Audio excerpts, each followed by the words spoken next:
Senator Barrasso. Thank you very much, Mr. Chairman. Thank you for being here. Over Labor Day weekend in Wyoming, I heard from people all across the state. All believe what is happening in Syria is awful, despicable, do have concerns about the administration and what the plan really is, what a strategy really is. They want to know what the core national security interests of the United States are that are at stake in Syria, what is our ultimate goal of proposed military strikes, and what happens if the strikes are not effective. And to that end, Mr. Chairman, I would ask you what exactly it is that we are going to be voting on. Is it what the White House has set forward, and when we're going to see the specifics? I think Senator Durbin also asked about the narrowness or the expanse of what would be voting, and would we be voting within the next 24 hours?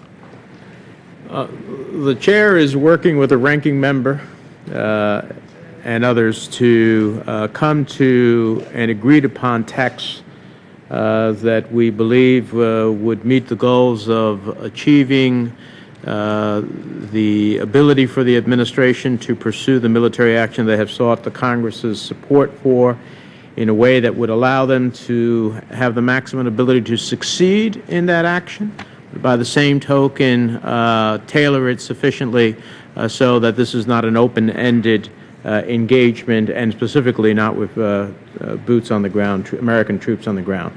We're not there yet.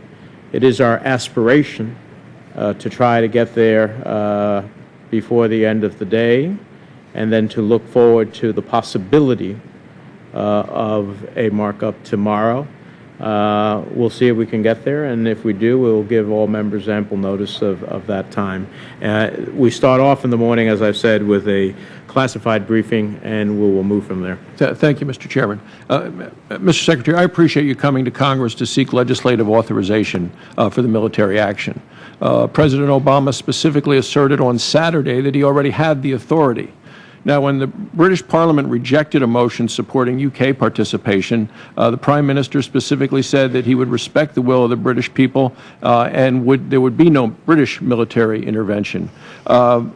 Where does President Obama stand with that, now that he has come to Congress? He intends to win the passage of the resolution.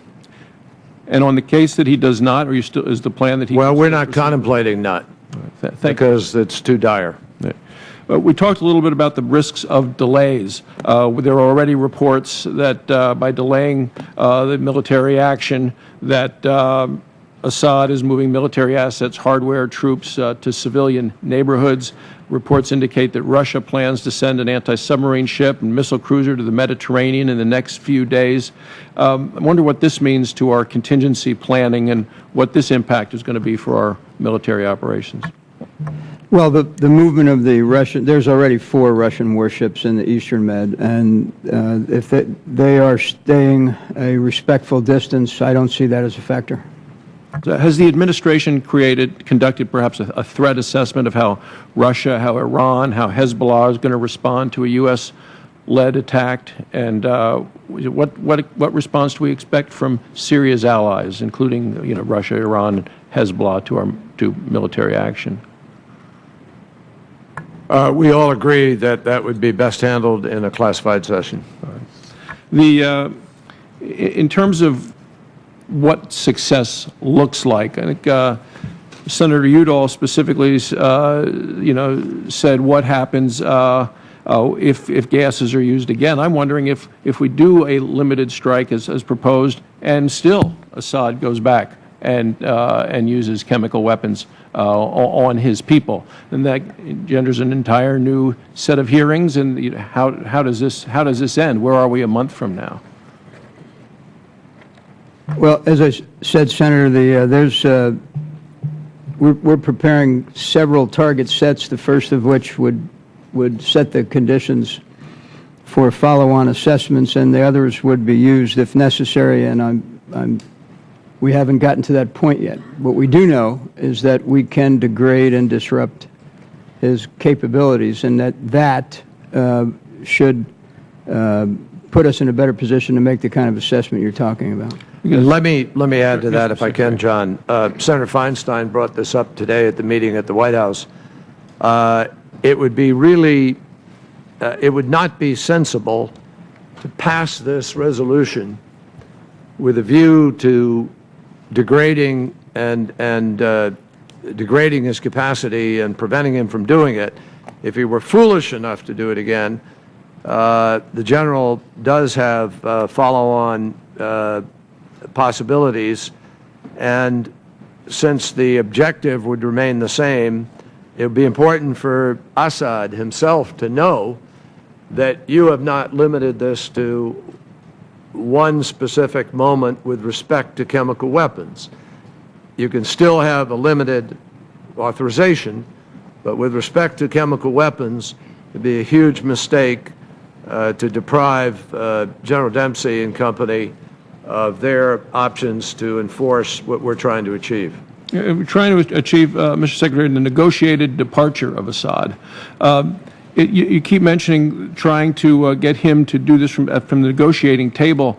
It seems to me that somebody who will, as Senator Coons said, go to any length to stay in power, to the point of even using chemical weapons against his people, that instead, would he be just driven to a more serious level of determination to keep power rather than the negotiation table? John, it's a very appropriate question. The answer is I don't believe so, and there are a number of different reasons why I don't believe so. And most of them are best discussed, and I look forward to it with you in the private session. But there are very strong indications from a number of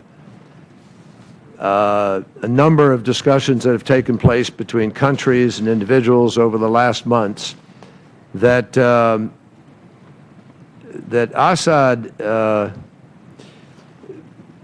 would not necessarily avoid making a different decision under certain circumstances. So I think we ought to leave it at that, but in the private session, I think we ought to dig into it. I was going to ask about the chemical weapons stockpiles, and maybe you want to reserve this for the discussion tomorrow as well, in terms of steps that we could take in terms of command and control of the regime's chemical weapons stockpiles to make sure that these things are protected in a way that could not continually be used. Absolutely, and I want you to know, and this is again something that ought to be done in the other session, but I will just say generically that General Dempsey and his team have taken great pains at the instruction of the President of the United States to make certain that whatever we do doesn't make people less safe or potentially more exposed to weapons, or that those weapons would have less control and so forth. All of these things have entered into the calculation. Yeah, thank you. Thank you, Mr. Chairman. Thank you, Senator Barrasso. Just one add-on to my original response to you. The resolution as sent to us by the administration will not be the resolution that we will be working on, but it is a good opening as to what the desires are and intentions are, but it will not be the specific resolution we'll be working on.